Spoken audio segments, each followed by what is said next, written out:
ទឹកហូរមិនចេញដាច់ឲ្យខ្ញុំមិនភ្លេចអនុស្សាវរីយ៍ស្ទឹងសែនតែមួយមិនដែលមានពីរស្ទឹងសែនប៉ារីក៏មិនដូចដែរ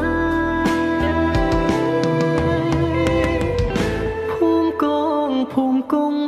និងភ្នំសនទុកជុំរុកវាស្រើស្ទឹងសែនហូរកាត់រាល់រដូវខែដីជុំកាស្រែសម្បូរឥតខ្វះស្ទឹងសែនអើយស្ទឹងសែនស្រុកខ្មែរខ្ញុំយំឥតឡាយចង់ឃើញនាងណាស់មេឃអើយកុំយប់ឆាប់ភ្លឺស្រឡាស់ឲ្យខ្ញុំសង់ផ្ទះនៅមាត់ស្ទឹងសែនស្ទឹងសែនប៉ារីសប្បាយមែនពិតតែពុំដូចចិត្តដែលខ្ញុំ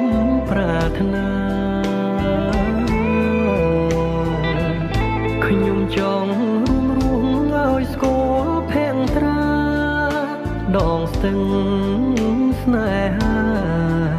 ស្ទឹងសែនខ្មែរ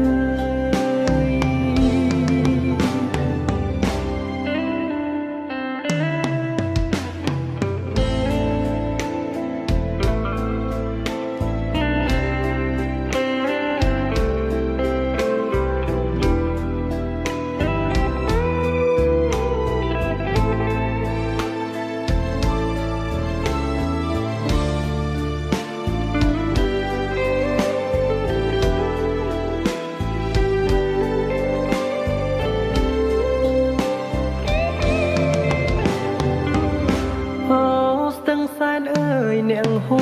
រឥតឈប់ខ្ញុំយំរាល់យប់ចង់ឃើញនាងណាស់មេឃអើយកុំយប់ឆាប់ភ្លឺស្រឡាស់ឲ្យខ្ញុំសង់ផ្ទះនៅមាត់ស្ទឹងសែនខ្ញុំស្លាប់សូមយកទៅកប់ឲ្យសាជាសពនៅមាត់ស្ទឹងសែនទឹកដីដែលខ្ញុំស្រឡាញ់មែនទែនគឺដងស្ទឹងសែនដ៏សុខសាន្តអើទឹកដីដែលខ្ញុំស្រឡាញ់មែនទែនគឺដងស្ទឹងសែនដ៏សុខសាន្តអើយទឹកដីដែលខ្ញុំស្រឡាញ់មែនទែនគឺដងស្ទឹងសែនខ្មែរ